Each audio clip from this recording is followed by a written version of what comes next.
instrumentos electrónicos para que se moviera el Espíritu de Dios.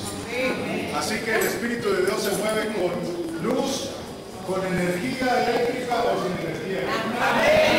Y le da lo mismo. Así que vamos a estar listos para lo que el Señor va a hacer. Lo único es que van a ser como en la iglesia primitiva, que ustedes no pueden leer allí sus Biblias, porque no van a tener suficiente luz para leer en sus Biblias, van a poner atención. Pero es que quiero decirles, en la iglesia primitiva no tenían Biblias. No tenían Biblias. Porque la Biblia solamente vino hasta después de Gutenberg. ¿Quién fue Gutenberg? Inventó la imprenta. El inventor de la imprenta. Ninguno de las personas antes de Gutenberg tenía una Biblia como la nuestra para leer ahí. Ellos solamente tenían que contentarse con escuchar la palabra y creer la palabra de Dios. Así que vamos a volver a la iglesia primitiva. Pero ¿cuántos de ustedes han soñado con la restauración de la iglesia primitiva? Entonces démosle un aplauso al Señor.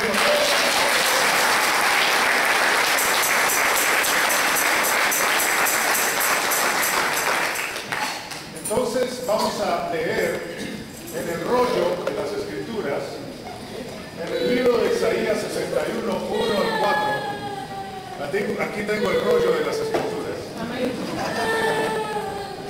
Y vamos a leer ahí en Isaías 61, 1 al 4. Dice: el Espíritu de Jehová el Señor está sobre mí, porque me ungió Jehová. Me ha enviado a predicar buenas nuevas a los abatidos, a vendar a los quebrantados de corazón, a publicar libertad a los cautivos y a los presos apertura de la cárcel. Y antes de continuar la lectura en el rollo del libro, recuerden que eso fue lo que hizo Jesús cuando entró en la sinagoga, y por suerte le tocó leer, y tuvo que leer exactamente esta parte del rollo del libro, Isaías 61, 1 al 4. Ahora esta profecía está referida exactamente a Jesús. Le correspondió a Jesús leerla ante la audiencia en la sinagoga, y esa profecía se estaba cumpliendo en Jesús, que el Espíritu de Jehová el Señor estaba sobre él, y lo ungió el Señor y lo envió a predicar buenas nuevas a los abatidos, a vendar a los quebrantados de corazón, a publicar libertad a los cautivos y a los presos apertura de la cárcel. Y sigue leyendo, así como leyó el Señor en aquella ocasión, a voz en cuello sin equipo de sonido. Y sigue Isaías 61:2, a proclamar el año de la buena voluntad de Jehová y el día de la venganza del Dios nuestro, a consolar a todos los enlutados, a ordenar que a los afligidos de Sión se les dé gloria en lugar de ceniza, óleo de gozo en lugar de luto, manto de alegría en lugar del espíritu angustiado, y serán llamados árboles de justicia, plantío de Jehová para gloria suya.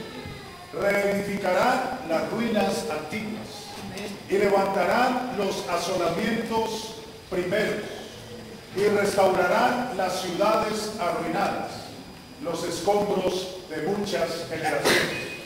Porque yo, Jehová, soy amante del derecho, aborrecedor del latrocinio para holocausto, por tanto, afirmaré en verdad su obra y haré con ellos pacto perfecto. Amén. Vamos a dar un aplauso a Dios.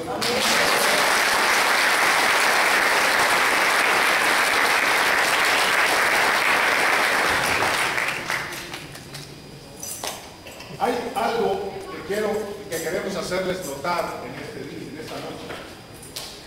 Y es que esta porción bíblica habla de la obra de Jesucristo, de la obra realizada a través de nuestro Señor Jesucristo, pero de la obra que realiza el Señor Jesucristo como cabeza de su iglesia a través de su cuerpo, que es su iglesia. Porque lo que hizo el Señor Jesús caminando esos 3 años en Galilea y llevando todas nuestras dolencias, enfermedades, pecados en la cruz, y con el poder de su sangre trayendo redención, no fue otra cosa que reconciliar al mundo, reconciliar a los hombres con el Padre. Pero al subir al cielo y sentarse a la diestra de la majestad en las alturas, como dice la Escritura, Él fue constituido como la cabeza de la iglesia y tú y yo como el cuerpo de él. Y al estar aquí en esta tierra, nosotros somos la extensión terrenal de esa obra celestial. Dígale a su vecino que está a su lado, dígale que es una extensión de Jesucristo para aplicar Isaías 61, 1 al 4.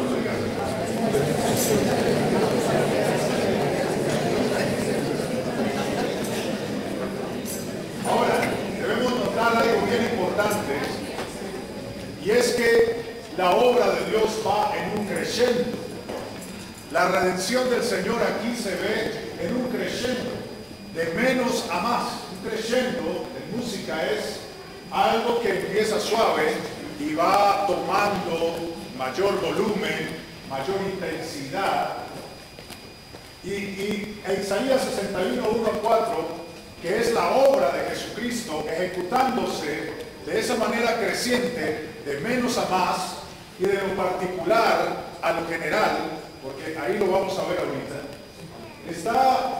está también haciendo juego con otra porción, otro pasaje de la Escritura, y es el libro del Génesis. Ustedes observan que cuando Dios creó el universo, cuando Dios creó todas las cosas, también la obra de Dios fue en un crescendo. Primero se hicieron algunas cosas y luego fue aumentando la intensidad del poder creativo de Dios hasta que llegó a la creación del hombre, ¿verdad? Aquí también nosotros podemos observar algo similar en las Escrituras. Comienza con lo siguiente.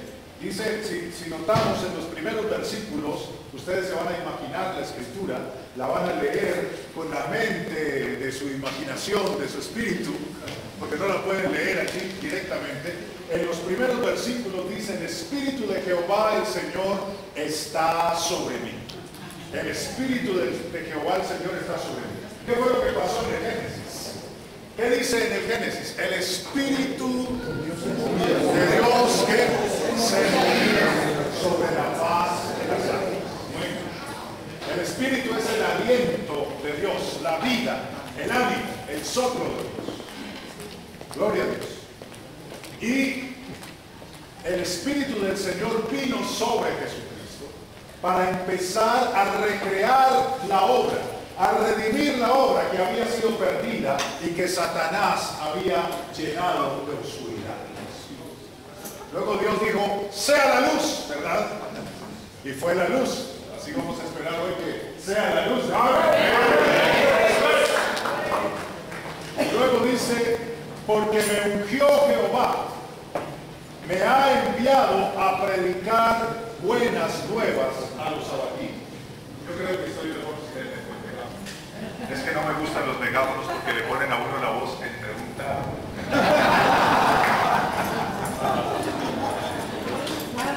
Gracias, hermano. Muchas gracias por el esfuerzo. ¿Todos están oyendo bien? ¿Sí? Entonces,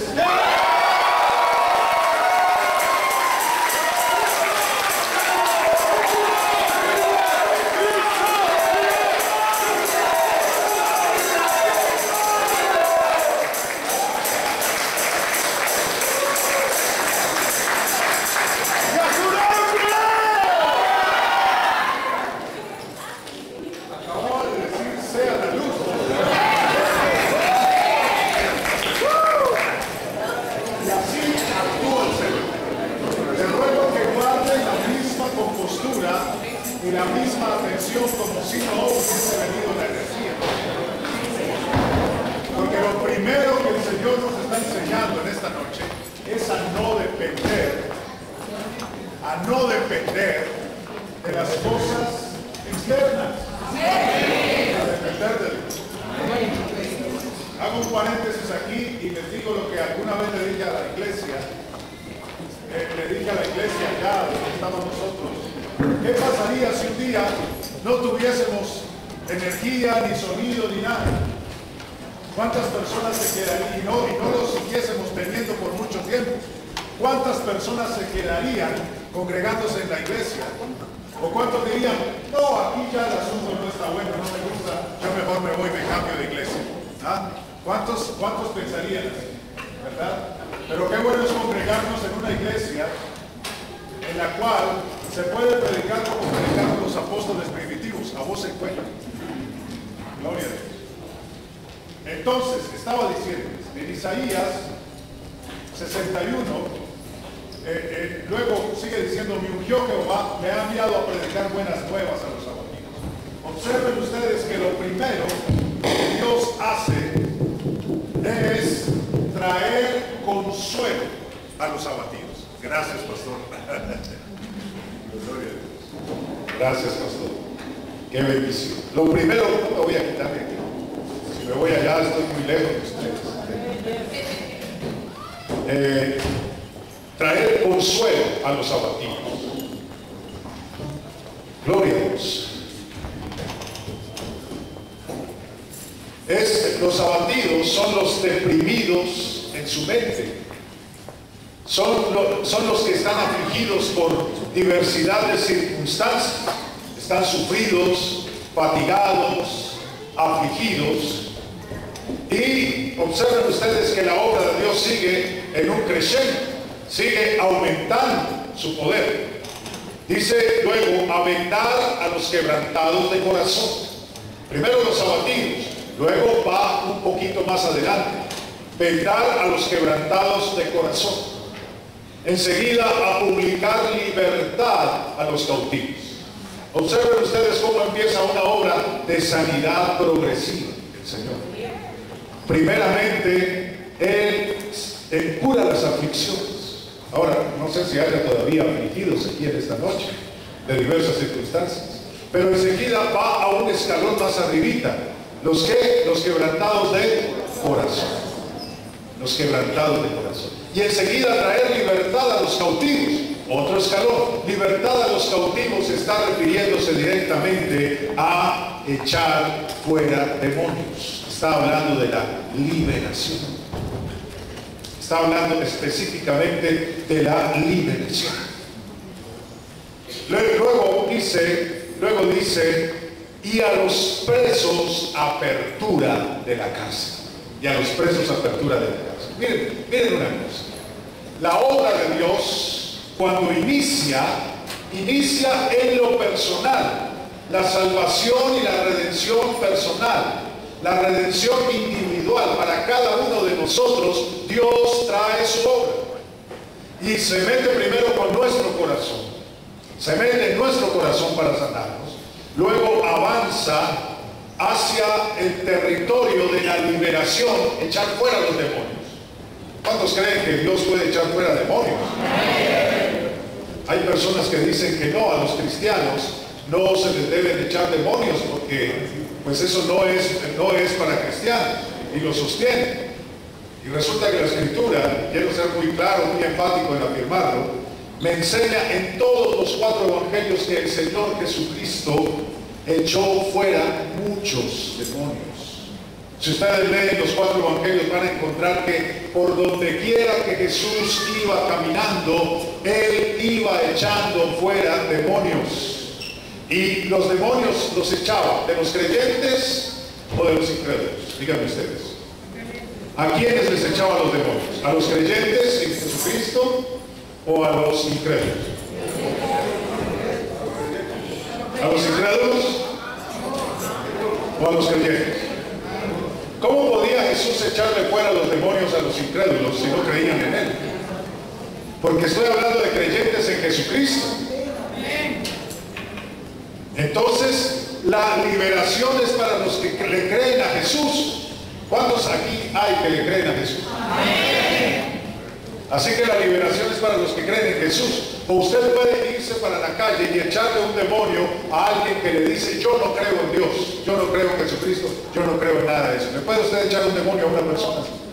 ¿Sí?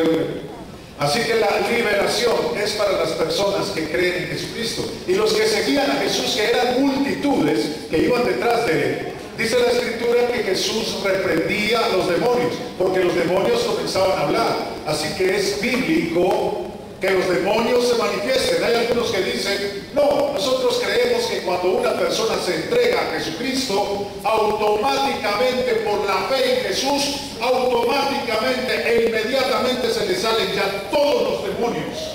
Todos los demonios se desocupan a esa persona y esa persona queda totalmente santa, totalmente libre de todo demonio, porque Jesucristo ya lo hizo todo. No es así. ¿Es así? No es así. Dios saca muchas cosas. Dios liberta de muchas cosas. Dios hace su obra dentro de nosotros. Pero es necesario que en los que haya demonios arraigados y fortalecidos, sea porque la persona practicó brujería, hechicería o ocultismo, tiene herencias del pasado, se metió en cosas pecaminosas muy graves, pecados repetidos muy graves, y la persona llega al Señor Jesucristo, y en el momento de su conversión el Señor todavía no echó fuera todos esos demonios, que generalmente ocurre que la persona se convierte, pero apenas se convierte y es llenada por Dios y llenada con el Espíritu Santo, en ese momento es que la persona queda lista para recibir una liberación. ¿Cuántos lo creen? Eso es lo bíblico. Eso pasaba con las personas que seguían a Jesús. Ellos creían en Jesús e inmediatamente los demonios se ponían bravísimos. Los demonios que habitaban en esas personas se enojaban muchísimo y decían, ¿cómo este cliente que me había ganado se me vino a convertir a Jesús? Se enojaban tanto, y Jesús entonces, cuando venía con su sola presencia, hacía que esos demonios comenzaran a manifestarse. Y dice la Escritura que daban voces y empezaban a gritar, ¿por qué vienes, Jesús, Hijo de Dios? Ya te conozco, eres el Hijo de Dios.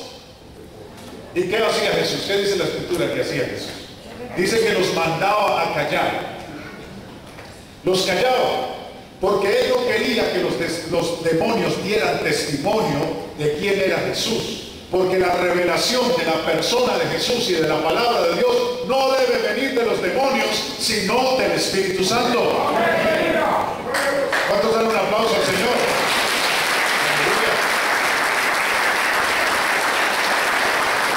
Por eso Jesús los mandaba a callar. Y luego les decía, cállate y sal de él. Y los demonios tenían que sujetarse y obedecer. Ahora dice que se manifestaban, daban voces. Así que es necesario que haya evidencia de la salida de los demonios. ¿Aló? ¿Me escucharon? Es necesario que se evidencie que los demonios están saliendo. Porque no es, los demonios son engañosos. Yo he escuchado a demonios diciendo cuando hay una liberación, yo le ordeno a un demonio, te vas fuera.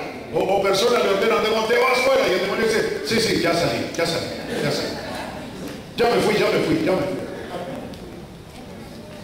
Ya me fui, está hablando por la boca de esa persona y está diciendo que ya me fui.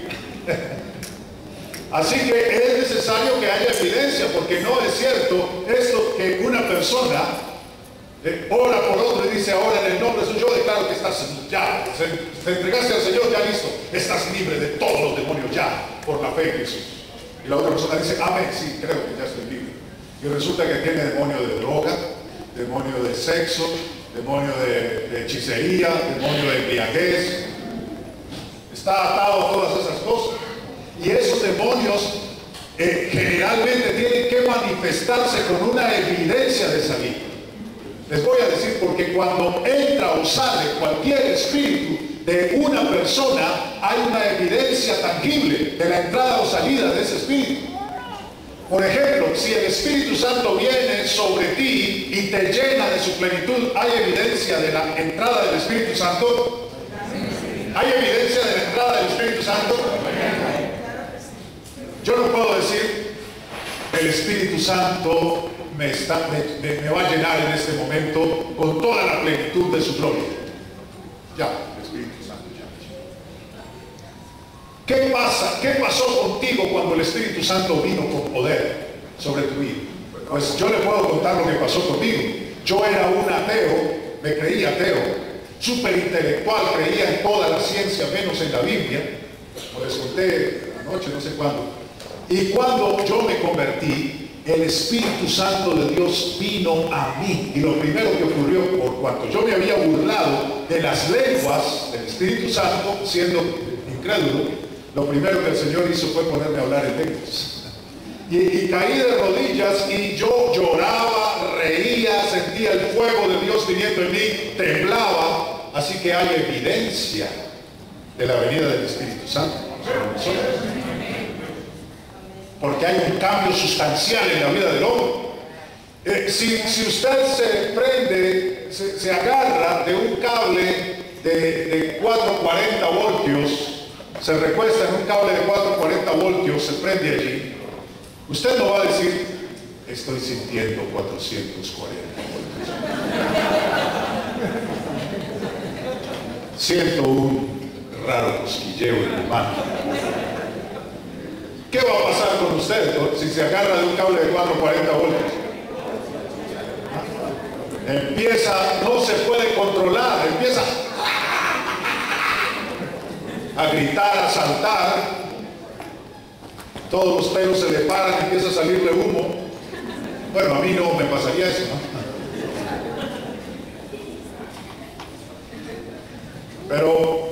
Pero hay evidencia cuando el Espíritu de Dios, que es un Espíritu de poder. ¿Se aprendieron cuál es el arma más poderosa, el poder que nosotros tenemos? ¿Lo aprendieron para hoy? La tarea de ayer. La supereminente grandeza del poder de Dios que actúa para con nosotros los que creemos, según la operación del poder de su fuerza. Actúa en nosotros, se manifiesta, se evidencia. Asimismo, cuando salen los espíritus que habitaban dentro de nosotros, hay una evidencia de su salida. Para que nosotros estemos seguros que se fueron. Tiene que evidenciarse que salió algo. Tiene que haber un desocuparse algo. Una transformación, un cambio. Yo también les puedo testificar que cuando yo recibí mi liberación, yo tenía 18, 19 años, es decir, hace como 10 años. Y cuando recibí, bueno, hace 20, todavía se ríe. Y cuando recibí mi liberación, me pasó algo. Yo me subí a la terraza del edificio, del apartamento de un amigo mío que vivía como en un 6º piso, y yo me subí en la azotea y me paré en la alberca, el lavadero, donde se lava la ropa.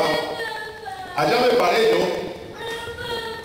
Y estando allá, yo empecé a orar porque me hablaron de la liberación y que era necesaria la liberación. Yo había estado metido en platillos voladores, no había viajado en platillo volador, pero casi.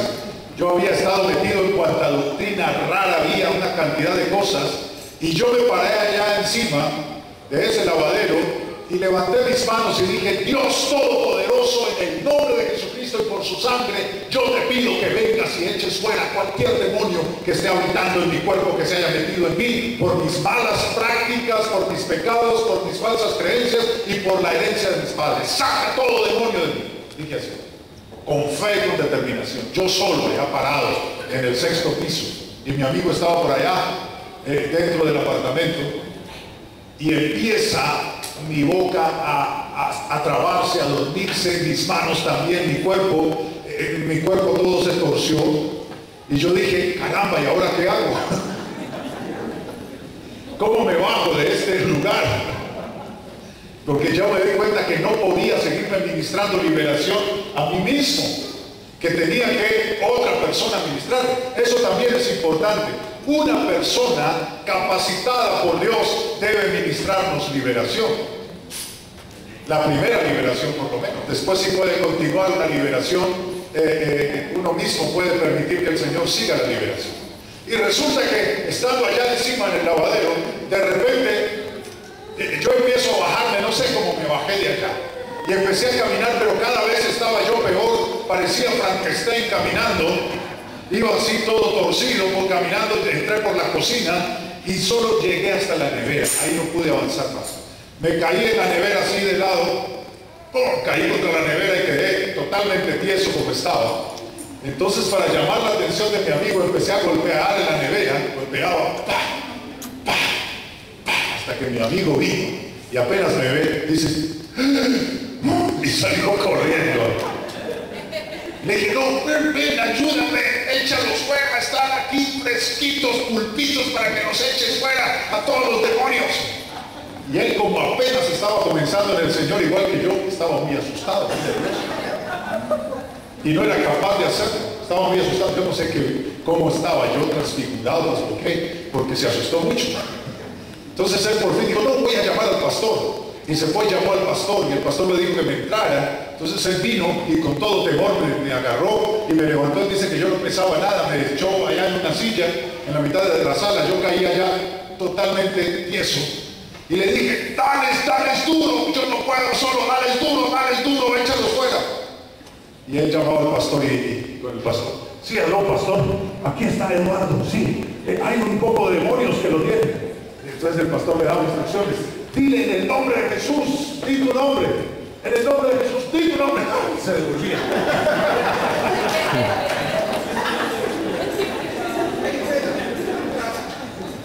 Esa fue mi liberación. Y el pastor me daba instrucciones hasta que por fin él ya como que cobró un poco más de ánimo y ya empezó a echarlos fuera. Yo sentía dolores en los huesos. Cada demonio salía con una manifestación distinta. Uno salió con dolores en los huesos, otro salió con llanto, otro salió, bueno, con bostezo, otro salió con tos. Así cada uno salía con una manifestación distinta. Así que yo tuve evidencia de mi liberación de todas las cosas que se me pegaron cuando anduve en el mundo. Gloria a Dios. ¿Cuántos aquí todavía no han sido ministrados en liberación? Yo quiero decirles, eso es una de las mejores cosas que nos puede pasar cuando comenzamos a caminar con Cristo. Ahora, si llevamos varios años y todavía no ha sucedido, pues es necesario que suceda. O puede suceder a veces que hay personas que llevan mucho tiempo en el Señor y aún manifiestan conductas, ataduras, cadenas que los mantienen sujetos en esclavitud y que todavía es evidencia que hay demonios dentro de las personas. Pero algunos teólogos se asustan y dicen, ¿cómo es posible? No es posible que haya demonios en los cristianos, porque ahí habita el Espíritu Santo. No, quiero decir, sí es posible que habiten en áreas, en partes de nuestra conducta, de nuestro carácter, aún de nuestro cuerpo, porque todavía se les ha permitido que tengan control en esas partes. ¿Qué hay que hacer? Hay que mandarles que se vayan de esos lugares. Hay muchos espíritus que son enfermedades. No todos los espíritus son enfermedades, pero hay muchos espíritus que son enfermedades. Les contaba anoche de la expulsión de un espíritu de cáncer y cómo esta mujer quedó completamente sana de cáncer en la ciudad de Santa Marta. Y hoy en día lleva 6 meses con su sanidad y toda la familia se acercó en el último viaje a Santa Marta a darle las gracias. Y dice, no, a mí no me den ninguna gracias, fue el Señor que lo hizo, es el Señor que sanó a su familiar y ella estaba feliz. Dios puede romper toda cadena y toda cadena. A ver, ¿cuántos dicen que es verdad? Ahora, ese es el nivel de publicar libertad a los cautivos. Amén. Esta noche también seguiremos publicando libertad a cualquier cautivo que haya en este lugar. Y los demonios se tienen que ir. Amén. Ahora, también dice en el siguiente parte de la escritura, dice, y a los presos apertura de la cárcel. Y a los presos apertura de la cárcel. ¿Y a qué se está refiriendo ahí? No se está refiriendo, ¿cómo se llama la cárcel de aquí, de esta ciudad? Bueno, como se llame, no se trata de ir, de que el Señor va a sacar a todos los presos de allá de esta cárcel. No, se está refiriendo a los presos espirituales. Y resulta que no solamente hay demonios, sino que también hay cárceles espirituales. También existen cárceles espirituales. A ver, la Escritura habla, no tenemos el tiempo de mirar todos los versículos, pero habla en el Nuevo Testamento, en el Antiguo también, menciona cuando una persona no perdona, dice que los verdugos lo pueden echar ¿en dónde? ¿A la qué? A la cárcel. Y esta es una figura espiritual. Así también muchas personas pueden caer en cárceles, así como pueden ser endemoniados por las prácticas que han realizado, también pueden ser echados en cárceles espirituales. ¿Qué es una cárcel espiritual? Una cárcel espiritual es un sitio de disciplina en el cual una persona viene a quedar cautiva por cierto tiempo. Porque las cárceles también tienen tiempos espirituales. Y resulta que una cárcel, muchas personas creen que es el diablo el que mete a las personas en la cárcel. Pero ¿quién tiene poder de meter a alguien a la cárcel? En una ciudad, ¿quién tiene la autoridad legal, verdad? Es la que manda a la cárcel. Dios es el que manda a la cárcel a las personas. O permite que las personas estén en cárceles de acuerdo a sus violaciones de la ley divina. Y eso también se puede llamar disciplinas que el Señor pone sobre las personas. Y a veces hay personas que están en una cárcel y yo me preguntaba yo le hacía liberación a alguna persona y ordenaba que salieran los espíritus y salían y volvían y llegaban. Y decía, ¿y esto es por qué salieron y volvieron otra vez? Y el Señor me empezó a mostrar, es que Él está en una cárcel y todavía no ha salido de esa cárcel. Es decir, legalmente está en una cárcel y hay que esperar el tiempo en que esa persona pueda salir de la cárcel. Ahora, ¿cómo puede salir una persona de la cárcel? Cuando se arrepiente de sus pecados que cometió, que lo llevaron a estar preso. Cuando se arrepiente de sus pecados, los confiesa delante de Dios y pone todas las cosas en justicia delante de su presencia. ¿Saben que cuando hay personas que han engañado a otros económicamente, que los han desfalcado, que los han robado, que han robado a los necesitados, a los pobres, que han hecho injusticias, que se han enseñoreado con violencia de sus hermanos, que han hecho cosas indebidas en cuanto a la justicia o injusticia, Dios los puede echar en la cárcel a esas personas, y esas personas van a tener que estar un tiempo en la cárcel hasta que ellos reconozcan, hasta que sea quebrantado su orgullo y reconozcan delante de Dios que se equivocaron, que robaron, que mintieron, que ofendieron, que le quitaron algo a alguien. Ahí Dios los sacará, Dios permitirá la salida de la cárcel por buena conducta, por buen comportamiento, así como en las cárceles normales y reales. Así que es importante que en esta noche todos revisemos nuestro corazón, no sea que tengamos deudas pendientes con la justicia de Dios, que hayamos hecho algo de lo cual todavía no nos hemos arrepentido. Hay personas que quedan debiendo grandes sumas de dinero, hay personas que ofenden, defraudan, hay personas que hacen daño a otros y están en una cárcel. Luego el Señor los tiene que sacar de allí cuando confiesen su pecado. Amén. Amén. Si alguien aquí está en alguna cárcel hoy, va a reconocer su pecado, se va a arrepentir delante de Dios y va a decir, Señor, perdóname, yo quiero salir de esa cárcel, que tú me metiste justamente, ahora yo quiero salir de allí. Ahora, una cárcel tiene guardianes, y hay guardianes que son demonios custodiando allí a las personas que están en la cárcel. Hay que poner primero en justicia las cosas, que la persona reconozca, se arrepienta, confiese, y luego entonces sí podrá ser sacado de la cárcel. Amén. Dice, y a los presos que apertura de la cárcel. Y a los presos apertura de la cárcel. Luego dice Isaías 61:2, a proclamar el año de la buena voluntad de Jehová y el día de la venganza del Dios nuestro.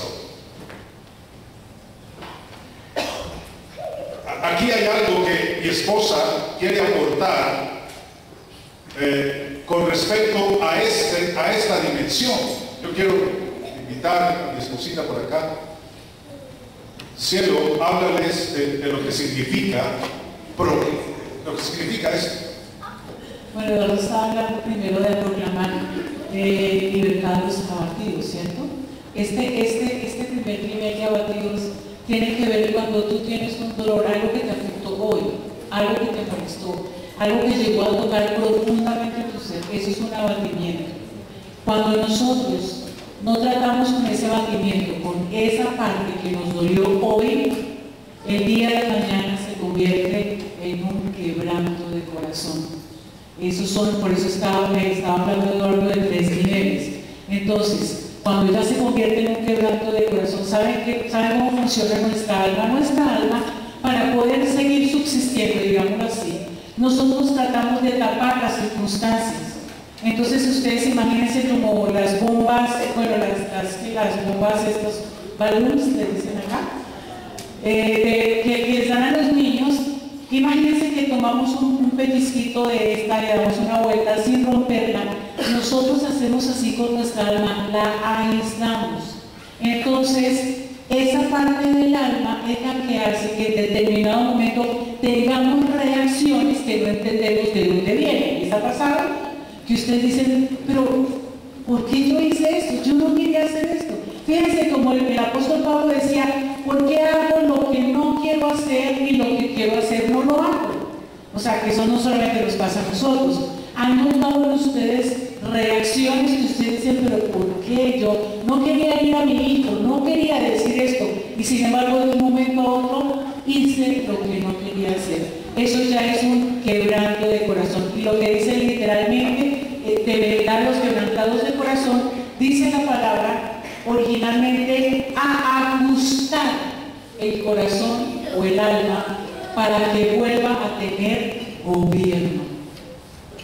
Por eso decía David que los dichos de mi boca y la meditación de mi corazón sean gratos delante de ti, para que volvamos a ser de verdad uno solo, y lo que decimos, eso hacemos. Cuando nosotros no tenemos suficiente gusto, no tomamos suficiente tiempo, esto que era un abatimiento ayer, le dijimos, era un dolor, donde simplemente declarábamos, no, Dios trajo sanidad, no, Dios trajo libertad, y hubiéramos podido salir. Se convirtió el día de mañana en un quebranto de corazón, una zona que aislamos. Y si no tratamos con esto, cuando estamos en el nivel de ser un quebranto de corazón, pasa al tercer nivel, que es la cárcel, que es donde dice Eduardo, ya hay guardianes, ya ahí es más difícil la situación, pero lo más lindo es que el Señor, cuando le pasaron este rollo de Isaías, dice que él halló, es decir, él buscó, y esta porción era una porción preparada para el Mesías. Entonces imagínense, cuando él lee esto, para eso si lo vemos en el libro de Lucas 4:14, dice que él cerró en ese momento el rollo y dijo, y hoy se ha cumplido. Es decir, ustedes tienen delante al Mesías, soy yo el que viene a hacer toda esta obra.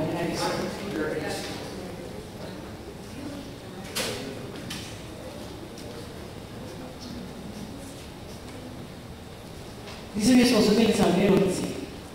Dice, a proclamar el año aceptable. ¿Saben qué significa el año aceptable? El año del favor y de la gracia. Cuando Él se deleita en mostrarse, simboliza también un cambio de tiempo y un mudar.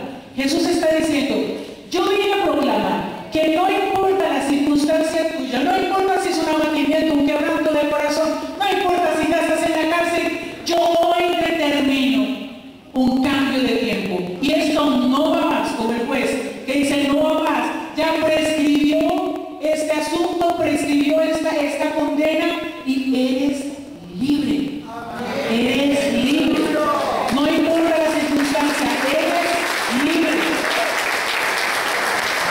Y dice, apertura de la cárcel a los presos, y estos son los atados, los enganchados, los que han sido obligados, y el día de venganza de Dios. ¿Saben qué significa? El día en que sale el sol.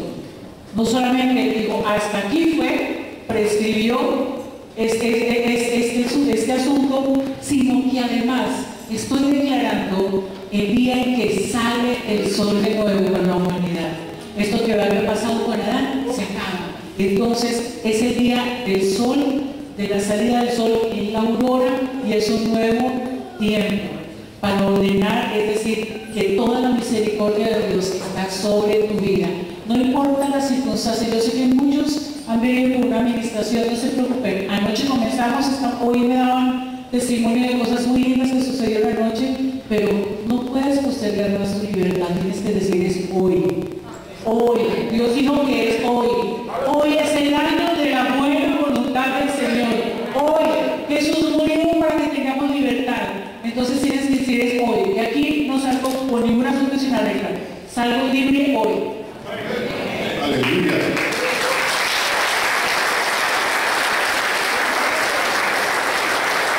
El día de la venganza del Dios nuestro también significa que es el día del ajuste de cuentas en contra de todas las obras de maldad que los principados y las potestades y los gobernadores de tinieblas han hecho en nuestra tierra.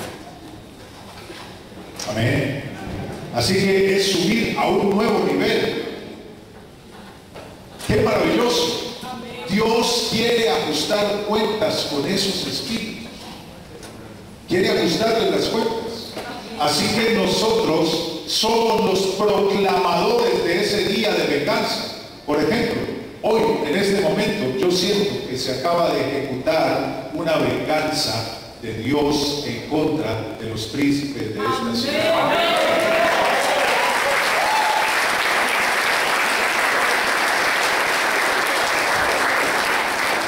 En un país en donde no se va la energía eléctrica, como lo es Estados Unidos, que coincidencialmente se vaya en medio de nuestro seminario, yo no lo veo como de tanta casualidad.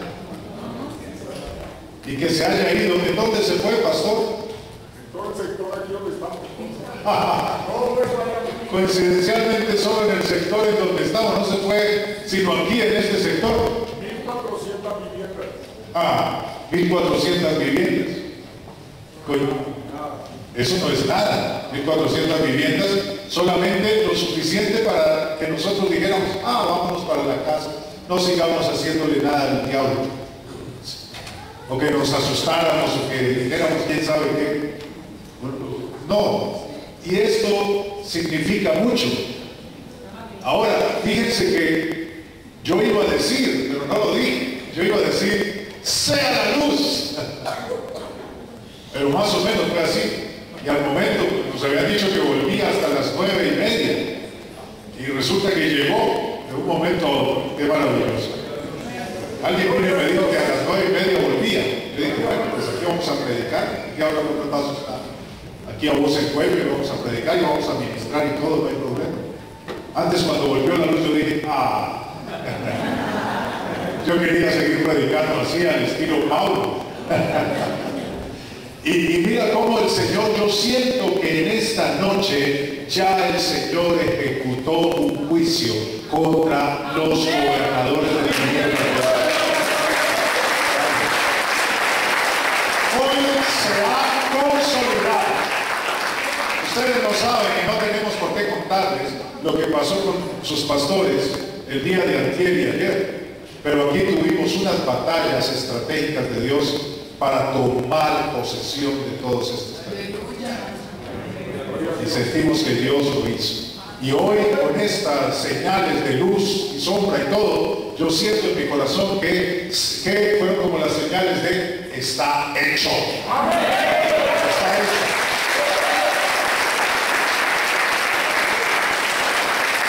Ahora es el tiempo de seguir adelante.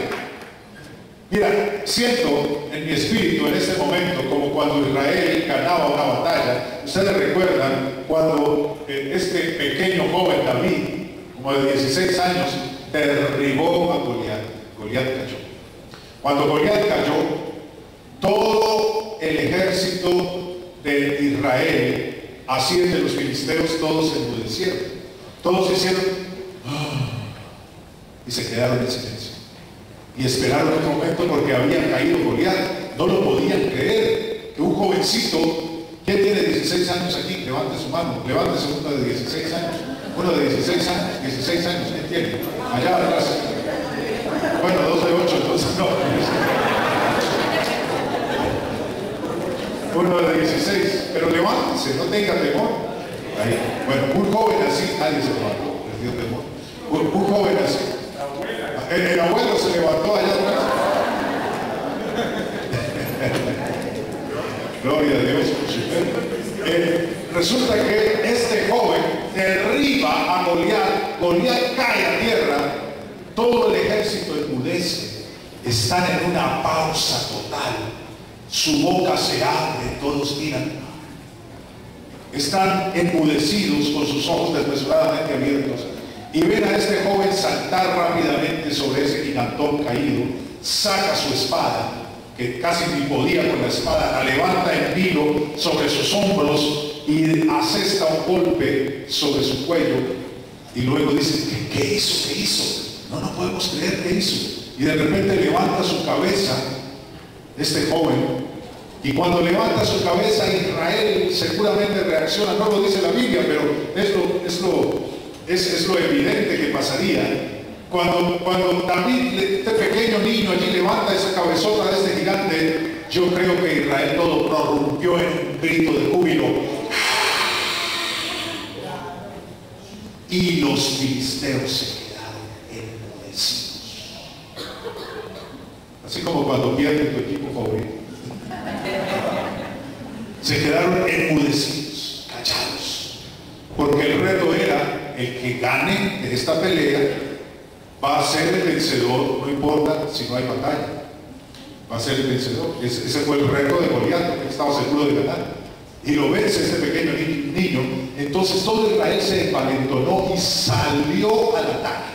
Se llenó de una actitud de victoria y salieron en una avalancha de hombres con sus espadas y lanzas en vilo corriendo.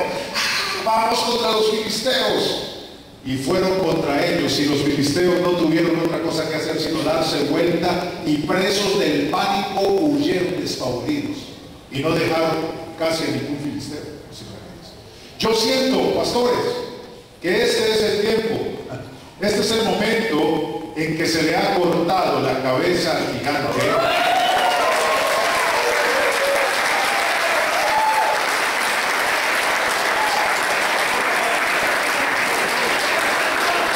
Y como Dios les ha dado a ustedes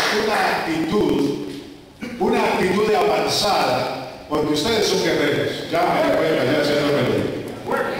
Ustedes no son de los que se van a quedar, bueno, ya vencimos al diablo, qué bueno.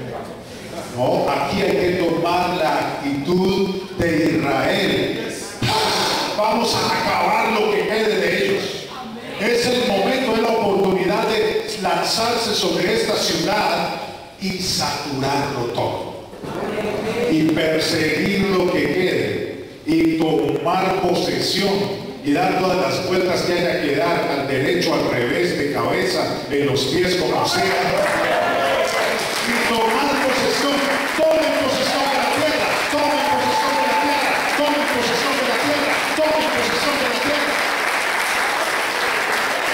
Amén. Gloria a Dios. Gloria a Dios. Aleluya. ¿Saben? La actitud de los hijos de Dios es esa. La actitud de los hijos de Dios no es ni estar durmiendo, ni estar sentaditos muy cómodos, ni estar para que los consientan toda la vida, ni estar para que los ministren toda la vida. Eso ocurre en los primeros años, pero después tienen que convertirse en unos guerreros de avanzada y tomar y orar y destruir y quebrar y romper y desarrollar y aplastar. Reciban el coraje de los hijos de Dios. Despierta la iglesia de Miami. Despierta la iglesia de Miami. Despierta la iglesia. Yo profetizo sobre esta ciudad de Miami. Iglesia, despierta de tu sueño. Sal de tu sueño, de tu letargo espiritual. Sal de ahí, levántate.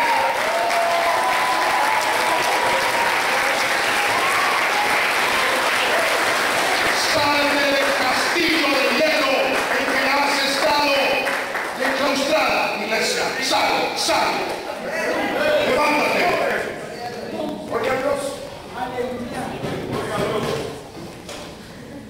Aleluya.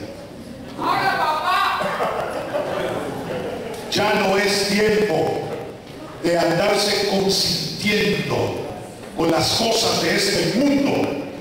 Dios prospera, Dios bendice, sí, es cierto.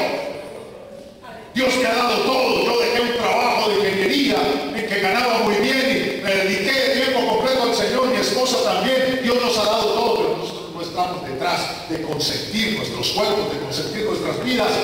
Dejen la idolatría por el Dios de este siglo y busquen al Dios verdadero de la cultura y levántense en esa.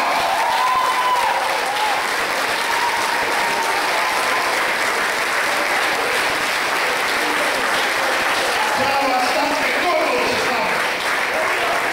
Lo importante es que tengamos salud y vida y fuerza. Amén. Que Dios nos da todo. Pero no estamos solo para consentirnos y contemplarnos con hedonismo. Yo declaro que cae ese espíritu hedonista. Es verdad, ese espíritu de hedonismo, de contemplación de sí mismo, porque es satánico, sale de Ezequiel 28:13. Con la multitud de tus contrataciones fuiste lleno de iniquidad y pecaste. Se corrompió tu sabiduría a causa de tu esplendor. Se corrompió tu sabiduría a causa de tu esplendor. El Señor está diciendo a la iglesia de Miami: yo fui quien te di el esplendor tuyo, iglesia mía, viene de mi gloria. Yo no te di ese esplendor para que te contemples a ti mismo. Yo te di mi esplendor y mi gloria para que tú seas usado en mi poder, para que vayas a los necesitados, para que vayas a los pobres, para que vayas a los desvalidos, para que vayas a los que quieren hambre y sed de justicia, para que suplan la necesidad de aquellos que necesitan de mi gloria y de mi poder. Sacude la iglesia, despiértate. Sal de tu letargo, sal de tu comodidad. Sal de tu comodidad, le dice el Espíritu Santo. ¿Y ustedes creen que temo decir? Porque hay que decirlo, hay que publicarlo. El Señor quiere libertad, quiere traer una reforma, una transformación, un cambio de actitud en su iglesia. Quiere sacudirla, despertarla. ¿Qué estás mirando y qué estás contemplando? Contemplándote a ti mismo, contemplándote a ti misma. Yo te santifiqué y te limpié para que seas mi iglesia guerrera y traigas transformación, no para que te acomodes. Y para que acomodes al príncipe de este mundo. El diablo está contento, acomodando a los cristianos. Así, acomódense con el orgullo, acomódense con la vanagloria, acomódense con la vanidad, acomódense con la injusticia, acomódense. Está muy bien, perfecto. Eso es lo que el enemigo le está vendiendo a la iglesia en estos días. Pero es el tiempo de despertar como hijos de Dios. Que si lo tenemos todo en Cristo, tenemos la supereminente grandeza de su poder que actúa para con nosotros según el poder de su fuerza.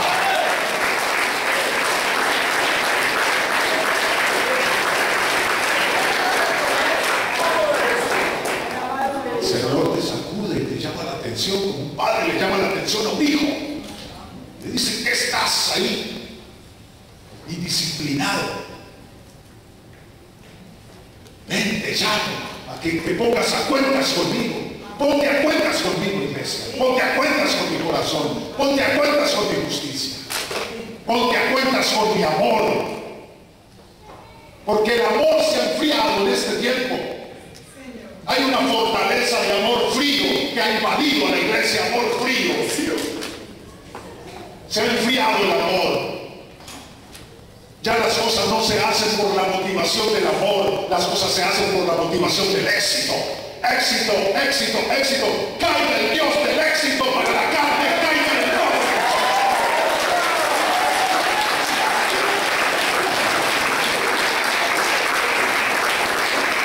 Éxito Dios nos da. No tenemos que preocuparnos por el éxito. Si Dios ya nos lo dio todo en Cristo, Dios ya nos lo dio todo en Cristo. Para nosotros todavía no creemos que ya lo tenemos tenemos todo, entonces andamos buscando lo que ya tenemos. Pero ya en Cristo lo tenemos todo, no tenemos que andarlo buscando, ya lo tenemos. Una persona que ya tiene las cosas no las sigue buscando, ya las tiene.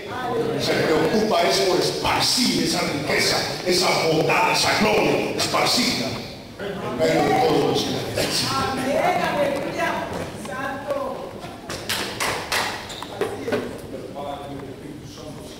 Iglesia de Cristo.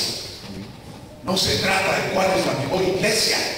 No se trata de cuál es la iglesia más bonita. No se trata de cuál es la iglesia que tiene más éxito. No se trata de cuál es la iglesia que le roba más ovejas a la otra. Porque ponen mejores programas. Esto es del mundo. Esto es competencia del mundo. El Señor Jesucristo nos llamó a publicar su gloria, a publicar su presencia, a publicar su bondad, a publicar su presencia. No importa nada más.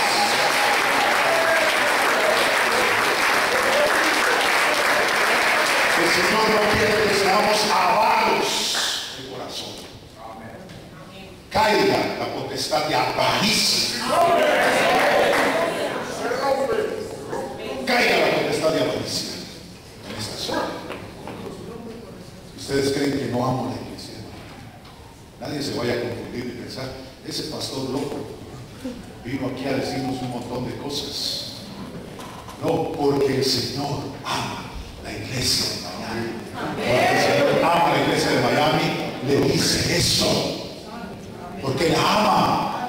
Fieles son las heridas del que ama, dice la Escritura. Pero el que usa de lisonjas para ganar provecho, que también hay profetas que dicen lisonjas para ganar provecho y ganar dólares. Que usa de lisonjas no dice la verdad. ¿Amén? Y la verdad de Dios es que el Señor siempre tiene que sacudirnos para traernos a luz. Para traernos a luz, para traernos a luz.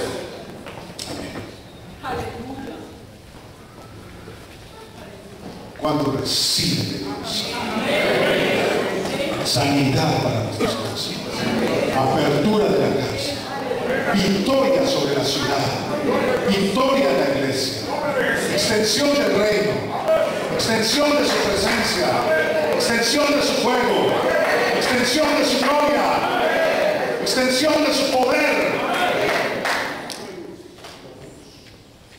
Sin reforma no hay avance.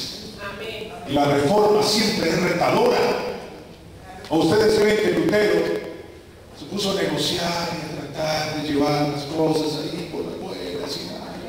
Cuando pegó sus tesis en la puerta de la iglesia, que las pegó. ¿Y sus tesis contra qué? Contra el comercio de las indulgencias para salvar las almas por dinero. Y hoy en mercaderes, y hoy en día la iglesia anda en lo mismo, se dejaron llevar a una mercadería por dinero. Mercadería por dinero. Hermano, por favor, sé prudente en estas cosas. Te vas a cerrar las puertas. No, mejor yo me visualizo, mensaje, porque si no después no me van a invitar a predicar. Quiero que todas las iglesias de Miami me inviten a predicar. No, tengo que decir la verdad. El Señor le está poniendo corte ya. Está llegando el tiempo. Porque es tiempo, dice la Escritura, que el juicio comience por la casa de Dios. Ahora este no es un juicio secreto, es un juicio legalista, por favor. No se me vayan a ustedes a poner legalistas ahora para destruir y para juzgar a otros, porque si tú señalas con un dedo, te señalas a ti mismo con tres. No se vayan a poner a regañar a nadie.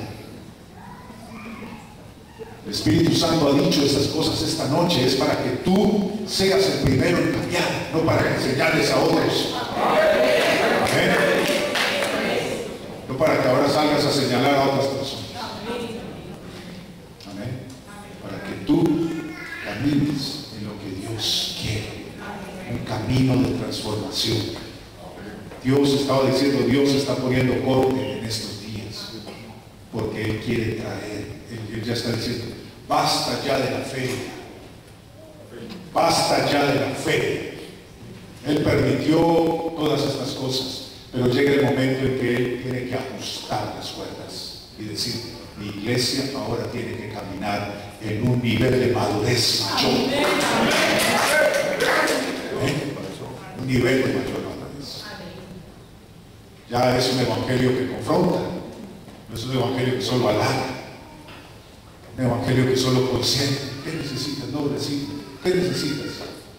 No, recíbelo todo, recíbelo. ¿Qué más quieres? Toma. Ya Dios nos ha dado, lo tenemos todo en Cristo. Amén. Ya lo creemos, pero ahora el Señor nos está trayendo a amar el amor de Dios, el amor de Dios. ¿Por qué no dejas que el amor de Dios se posesione en tu corazón? Que sea vencida esa fortaleza del amor frío en tu corazón, en nombre de Dios. Que todo lo que hacemos lo hacemos con amor, por amor.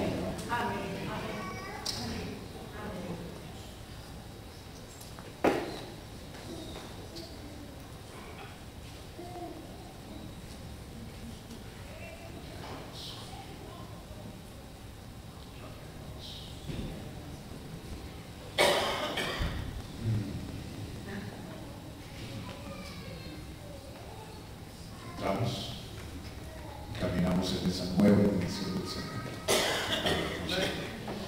Aleluya.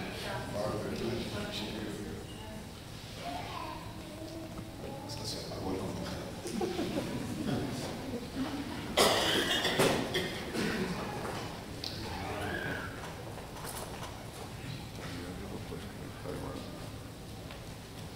Y resulta que después de esto, de proclamar el año de la buena voluntad de Jehová y el día de la venganza del Dios nuestro, el día de la venganza del Dios nuestro, ahora viene a consolar a todos los enamorados.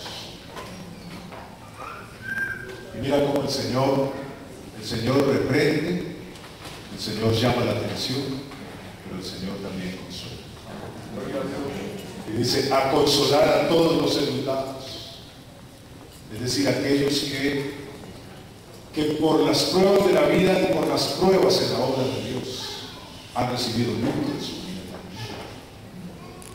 Y el Señor viene y trae su consuelo, y es que el Espíritu Santo es el Santo que consolador. El Santo consolador. Y yo quiero declarar también el espíritu de consuelo para aquellos que han hecho la obra de Dios, que han trabajado la obra de Dios, que han perseverado, que han persistido, que han luchado, que han sido fieles. Y luego dice, a ordenar que a los afligidos de Sión se les dé gloria en lugar de ceniza. A ordenar que a los afligidos de Sión se les dé gloria en lugar de ceniza. ¿Y cuáles son los afligidos de Sión? Sión es el lugar del gozo, Sión es el lugar de su presencia, Sión es el lugar de su alabanza. Es aquellas personas que, siendo movidos por el Espíritu de gracia del Señor y de gloria del Señor, han padecido también todo tipo de dificultades en el mundo, y Él a ellos les está dando la gloria del Señor en lugar de ceniza. Óleo de gozo en lugar de luto, manto de alegría en lugar del espíritu angustiado, y serán llamados árboles de justicia, plantío de Jehová para gloria suya. Y aquí entramos en otra dimensión que se libera y inmediatamente ocurren estas cosas. Escucha muy bien, iglesia, abre muy bien tus oídos, porque esa es la dimensión que el Señor te está llamando en este tiempo. Isaías 61:4. Reedificarán las ruinas antiguas. Léanlo conmigo, por favor. Reedificarán las ruinas antiguas y levantarán los asolamientos primeros y restaurarán las ciudades arruinadas, los escombros de muchas generaciones. Fíjense lo que les dije desde el principio. La obra de Dios va creciendo de menor a mayor, de lo individual a lo general. Porque el plan de Dios era hacer individuos, luego conformar familias, para que el hombre a través de la familia y las generaciones conformara ciudades y naciones. Y a causa del pecado y de los asolamientos primeros que Satanás introdujo. ¿Qué es un asolamiento primero? Un asolamiento primero es la intervención satánica en las primeras generaciones, en las primeras familias. Es una intervención del enemigo para cortar el fluir de la bendición y del legado de Dios a las generaciones posteriores, y así poder introducir ruinas, escombros de muchas generaciones, que es lo que decía. El asolamiento primero, cuando corta el fluir del legado divino en las familias de la tierra que están destinadas a conformar ciudades, entonces produce escombros generacionales, muchos escombros en muchas generaciones. Y resulta que el Señor nos llamó a levantar, a restaurar esos escombros de generaciones, a levantar, a quitar esos asolamientos primeros. ¿Qué es quitar los asolamientos primeros? ¿Saben una cosa? Que hay una dimensión más allá en la liberación, y es que cuando nosotros pedimos ser activados en palabra de ciencia, en palabra de sabiduría, el Señor nos revela, nos muestra los asolamientos primeros. Esto no se puede conocer de manera natural, solamente por la revelación de Dios. Que en tal generación ocurrió tal pecado, tal circunstancia ocurrió, el Señor lo muestra. Les pongo un ejemplo. Y ya con esto vamos redondeando para ministrar en esta noche. No se preocupen por el tiempo. El pastor me dijo que terminábamos hoy, no a las 3 como anoche, sino a las...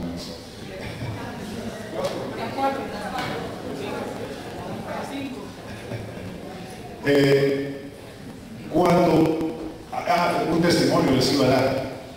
En una administración en Bogotá, bueno, estábamos en nuestra casa y llegaron un par de líderes de la congregación y nos dicen: pastor, estamos ya que no sabemos qué hacer.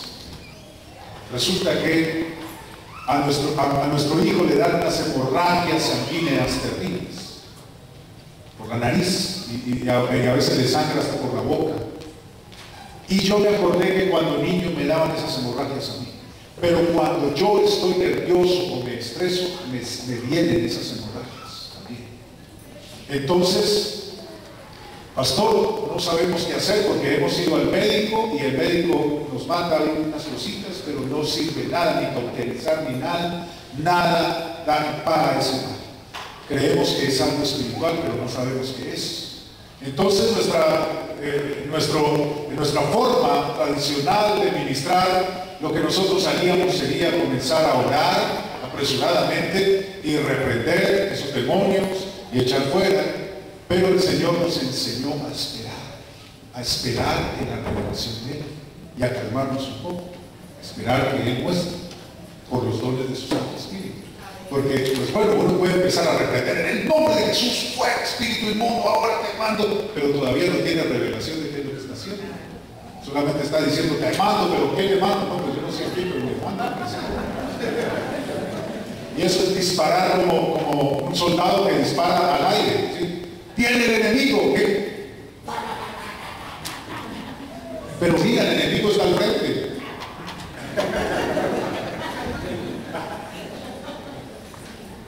Dice: con sabiduría harás la guerra.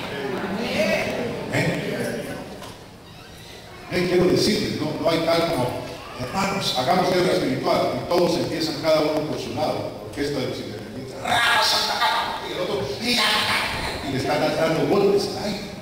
Hay que esperar y hay que escuchar qué es lo que Dios está diciendo. Y entonces resulta que esperamos Yo no tenía ni la menor idea de Dios. No sé por dónde era que las hemorragias nasales. Y empezamos a esperar en el Señor. Señor, esperamos en ti. Muéstranos. ¿Sabes una cosa? Si tú esperas en Dios, te aseguro, Dios te ama. ¿Tienes el Espíritu Santo? ¿Tienes el Espíritu Santo? ¿Cuántos tienen el Espíritu Santo? Si ustedes esperan en Dios con paciencia y con paz, Dios les ama. No arranquen a hacer todas las que se saben, porque a veces es nerviosismo.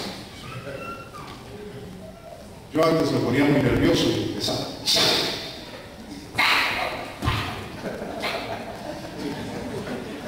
No, cálmate, me dijo el Espíritu Santo. Cálmate, Eduardo, escúchame. Eduardo, quieto, escúchame, te estoy hablando. Así, Señor, cállate.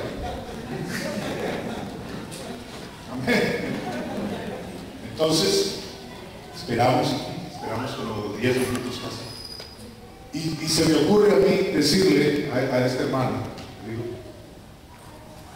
fulano, ¿de qué partido eran tus padres? ¿De qué partido político? Colombia. Todos ustedes, la mayoría son colombianos, ¿verdad?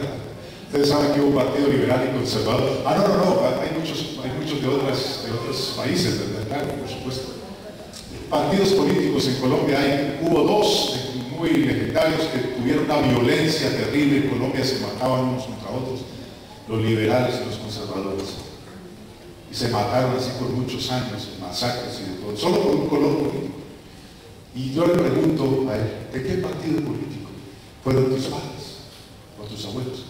Y yo digo, ¿por qué le estoy haciendo esa pregunta? ¿Qué tiene que ver con esto? Pero se la hago porque el Señor me la puso. ¿De qué partido político? Y él me dice, no tengo ni idea. Pues ahí sí que estamos mejor.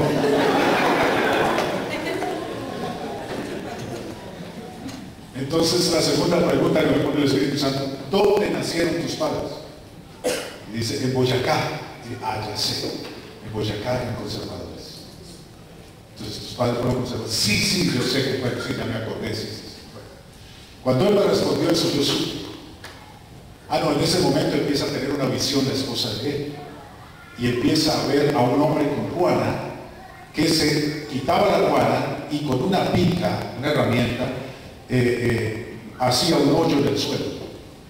Dice, estoy viendo a un hombre que hace un hoyo en el suelo.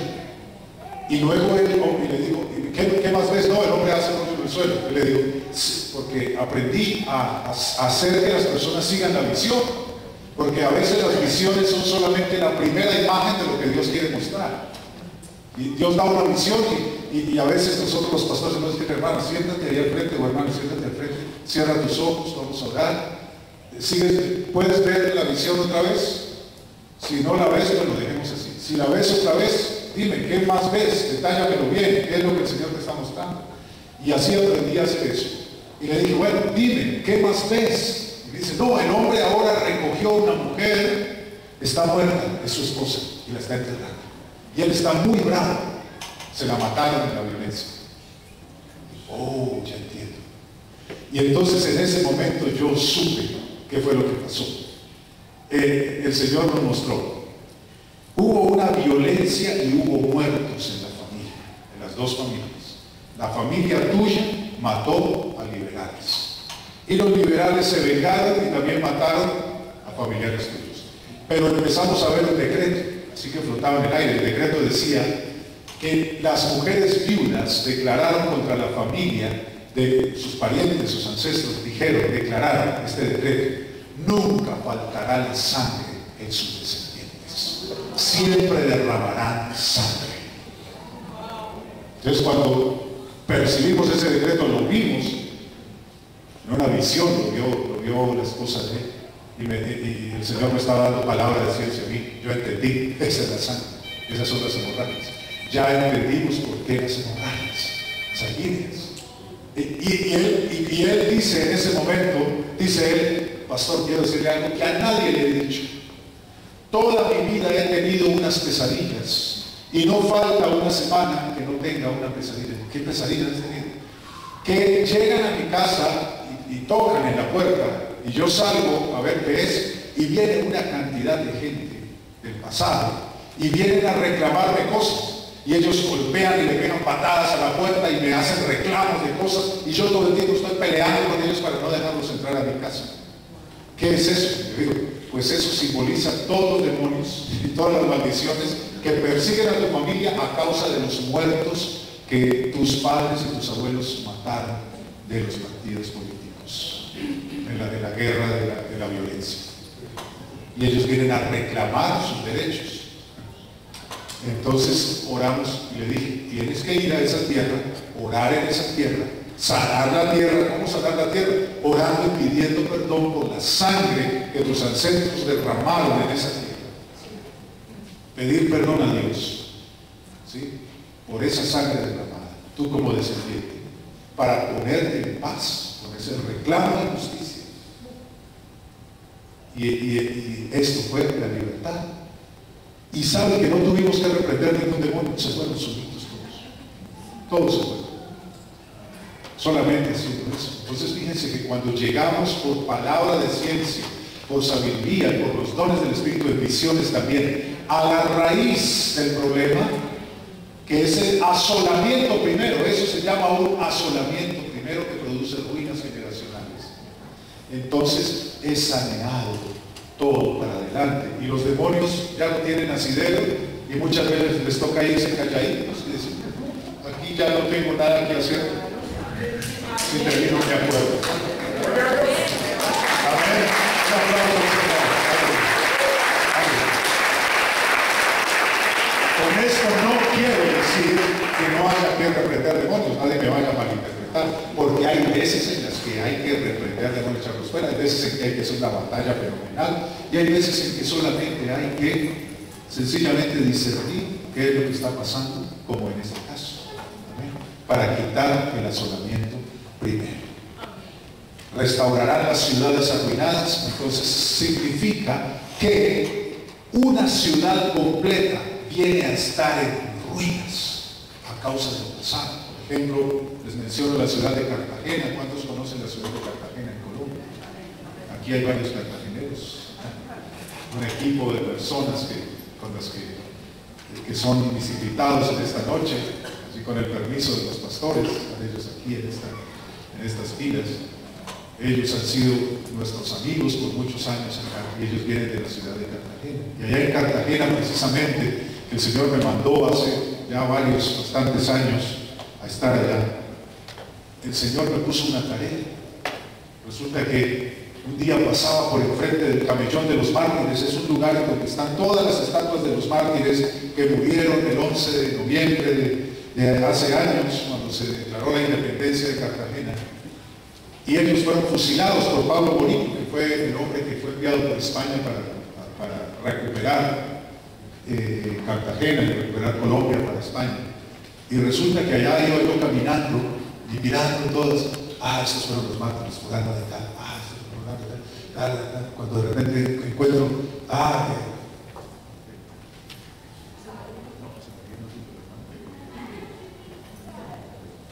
se me olvidó el nombre. Bueno, le voy a poner Antonio porque se me olvidó el nombre. Y encuentro ahí a Antonio del Castillo. Yo, ¿qué? Del Castillo, ese es mi mismo apellido. Y este hombre murió acá. Y en ese momento que lo encuentro ahí, el Señor me dice, en ese momento me acordé que mi papá siempre nos echaba la historia del apellido, y no le ponía atención nunca. Y resulta que en ese momento me acordé de la historia y sentí que el Señor me habló y me dijo, tienes que recoger la sangre que fue derramada en este lugar. Señor, ¿qué significa eso, recoger la sangre? Entonces entendí un principio, que los descendientes de alguien son llamados por Dios para recoger sangre de actos de injusticia, injusticia histórica que se ha cometido en el pasado y que ha atado a una región. Resulta que ellos fueron masones.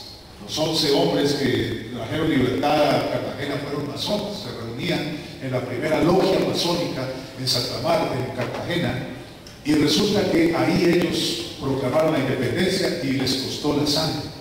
y ellos son exaltados como mártires supremos sobre la ciudad de Cartagena, y hay una estatua en la mitad que dice Noli me tangere, y dice nunca más me vuelvas a tocar. Está escrito en latín. Noli me tangere significa nunca, y tiene la mano así la estatua, dice nunca más me vuelvas a tocar. Es decir, se volvió una ciudad intocable. Y hay un derecho y un decreto legal allí, está la sangre marcando ahí, y una cantidad de cosas que me gastaría mucho tiempo diciéndolas en esta noche que empecé a descubrir. Entonces el Señor me dice, tienes que recoger la sangre. Y me voy y veo el acta de independencia firmada por todos ellos, que está puesta ya en un museo, en un recorrido por todas partes, por la ciudad, porque en una ciudad uno tiene que hacer una caminata, uno tiene que ir y reconocer los lugares, no ustedes, sino los pastores y las autoridades espirituales. Por favor, ustedes no se me vayan a emocionar de a mucho en volverse los súper tremendos guerreros insujetos. Todo mover de Dios debe estar sujeto a las autoridades de la iglesia, a las personas que tienen el rango militar espiritual para hacer este tipo de cosas. ¿Amén? Y entonces resulta que al encontrar todo eso, para abreviar un poco la historia, finalmente, eso fue en el año 2007, de julio, que es el mes 7, el día 7, que la iglesia de Cartagena organizó una toma generalizada de la ciudad. Y todos los cristianos se pusieron de acuerdo en la ciudad y se pusieron camisetas blancas. Y salieron a caminar por las calles a tomar la ciudad. Y ellos distribuyeron en las murallas de Cartagena, en diferentes lugares, distribuyeron quienes tenían que tomar. Y yo llegué allá por accidente en ese entonces, y el presidente de los pastores me llamó y me dijo, Pastor Eduardo, bienvenido a Cartagena, lo recibimos como profeta, tiene que encargarse de ir a tomar el Parque de Bolívar, que es el sitio más tremendo, Y entonces fui con un poco de pastores, y el Señor me dice, pero tienes que recoger la sangre. Y ¿cómo voy a hacer eso? Yo no sé cómo hacerlo. Entonces resulta que al final el evento terminaba en el Palacio de los Deportes de Copán. Y ahí citaron al alcalde, al gobernador, al presidente de consejo, honorable consejo, y a ellos los pusieron a confesar pecados. Empezaron a confesar los pecados del gobierno, los pecados de la esclavitud, los pecados de los esclavos, los pecados de las negritudes, y le pidieron perdón a las negritudes, le pidieron perdón a los indígenas, le pidieron perdón a todo el mundo. Es decir, hubo un perdón primero allí, de todos hacia todos. Y el alcalde mismo, el presidente del consejo, todos pidiendo perdón. Y resulta que al final, allí estaba Mariano de Caché, que es un hombre que Dios usó en Almolombra. No sé cuántos han escuchado de Almolombra. Ahí estaba este hombre, lo invitaron a orar, y a él le entregaron la llave de la ciudad. Estaba también incluso el Muriel, que ustedes lo han tenido acá, que era el presidente de Sedecol entonces. Había varios, estaba el presidente y yo dije, no, pues recoger. Y dijeron, vamos a recoger la sangre que fue derramada por los mártires, porque esa sangre, y dijeron toda la historia. Y el Señor me dice, tú tienes que recoger la sangre. Y yo, no, pero yo no voy a decirle, yo soy el que voy a recoger. No, si esto es tuyo, Señor, tú me dirás. Tal vez me equivoqué. Y entonces en el momento de recoger la sangre, no habían puesto en la lista quién hacía la oración para recoger la sangre. Entonces todos empezaron a mirarse, ¿quién la recoge? ¿Quién la recoge? Miren, rápido, hay que hacerlo rápido. ¿Quién la recoge? Y yo estaba allá atrás, pero yo no decía nada. No voy a decir que yo la recojo. Tienes que ser tú el que lo diga, Señor. ¿Quién la recoge? Y todos se miraban, no. Entonces, ¿cómo la vamos a recoger? Y ellos, el Señor les puso poner como una sábana allí, y allí se iba a echar aceite, vino, un simbolismo que significaba recoger la sangre, ahí delante de todos, delante del alcalde, el gobernador, toda la gente que estaba allí, como 1000 personas. Entonces, todos empezaron a mirar el uno al otro. Yo estaba de último en la fila, y este miró a este, y este miró y hizo, y el otro miró, hasta que el último me miró a mí, y yo ya no tenía nadie que mirar. Estaba con mi esposita, pero estábamos los dos ahí tomados de la mano, y yo supe, me toca a mí. Entonces yo solamente les sonreí y todos me sonrieron y me dijeron, ah, eres tú, ven para acá. He sido el Señor definitivamente. Les pasé allá. ¿Y por qué se recoge la sangre? Pregunta mi esposa. ¿Por qué se recoge la sangre, mi amor? ¿Quieres explicar por qué se recoge la sangre? La palabra de Dios dice en Génesis que cuando Caín mató a Abel, dice, la sangre de tu hermano clama desde la tierra. La sangre derramada en actos de injusticia se convierte en un derecho legal para el enemigo. Por eso, simbólicamente, obviamente, es que vamos a agarrar una jeringa y a sacar la sangre. Imposible. Pero simbólicamente, uno de los actos proféticos que Dios usa es orar. Por ejemplo, en Colombia, donde ha sido derramada tanta sangre, la violencia genera más violencia. Y muchas de las cosas que Dios nos ha puesto a hacer es orar por toda esa sangre que ha sido derramada injustamente en la tierra. Así es que por eso se recoge la sangre, se recoge con actos proféticos como Dios lo dice, pero es para remover esos derechos legales y se recoge pidiendo perdón a Dios. Y en este caso le tocaba a Eduardo porque era de su familia y era redimir la tierra de ese pecado. Así es, así es. Y tiempo después, con esto, ya termino, pues, prometido, pastores, termino para ministrar. El Señor nos lleva a Bocas de Ceniza. ¿Saben ustedes qué es Bocas de Ceniza? Es la desembocadura del río Magdalena de Colombia, que desemboca por Barranquilla, la ciudad de Barranquilla, y que es el río más grande de Colombia. Y el Señor, en intercesión, el Señor nos muestra que por ese río subieron los galeones españoles a conquistar la tierra. Por ahí subieron los españoles que vinieron y que mataron a los indígenas, se llevaron el oro, por ahí bajó el oro, en esos galeones. Primero subieron llenos de armas, cañones, después bajaron llenos de indias y de oro, se llevaron las indias también, y resulta que por ese mismo río también bajaron los pedazos de personas, manos, pies, miembros, de todas las personas descuartizadas en la guerra, en la violencia y en la guerra del narcotráfico, en todas las guerras que ha habido en Colombia. Por ahí bajaron, por ahí bajó la sangre. Así que el Señor nos mostró que ese río está contaminado. Y debemos orar en ese lugar, recoger esa sangre. Y dijimos, ¿cómo vamos a hacer? No, pues contratemos una lancha para ir y orar allá en Bocas de Ceniza. Y fuimos a hablar con una compañía de lanchas para ver si nos alquilaban las lanchas. Se rieron de nosotros. ¿Ustedes creen que en una lanchita van a ir a Bocas de Ceniza? Eso, allá hay que ir en un barco de gran calado, porque allá no entra cualquier barco, allá solo entran los buques de la Armada, allá no entra ningún barco particular. Y además, ¿cuánto les costaría alquilar un barco? Y los buques de la Armada, ¿no? ¿Cómo se les ocurre? Ustedes están locos. Dijo, no, pero el Señor nos mostró que teníamos que ir. Y resulta que al día siguiente aparece un almirante cristiano.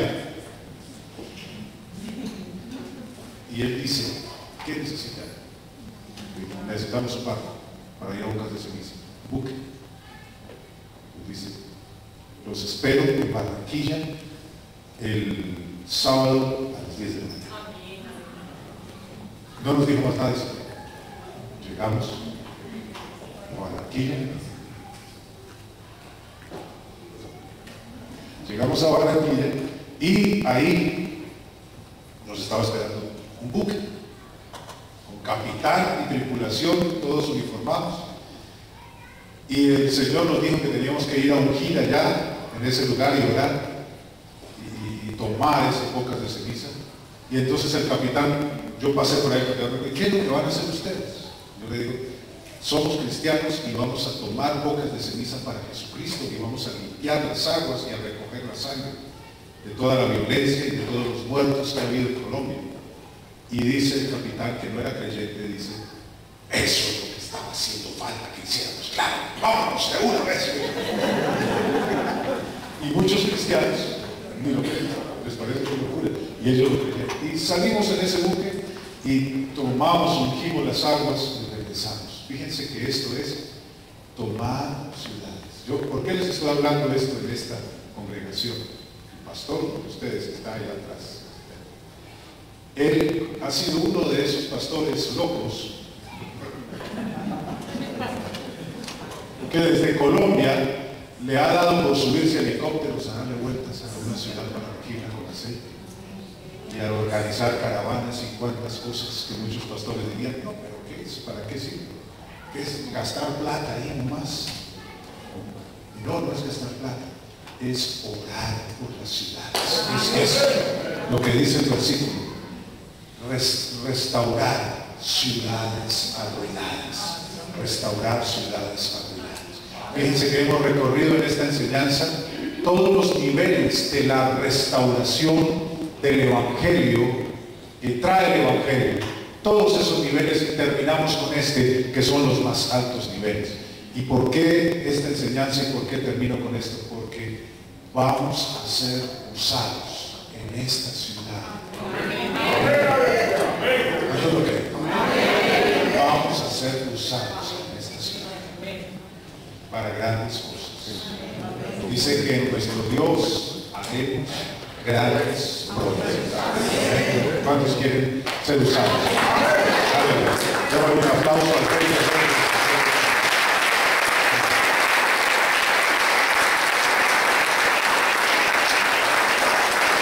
Muy felices que nos pongamos en pie.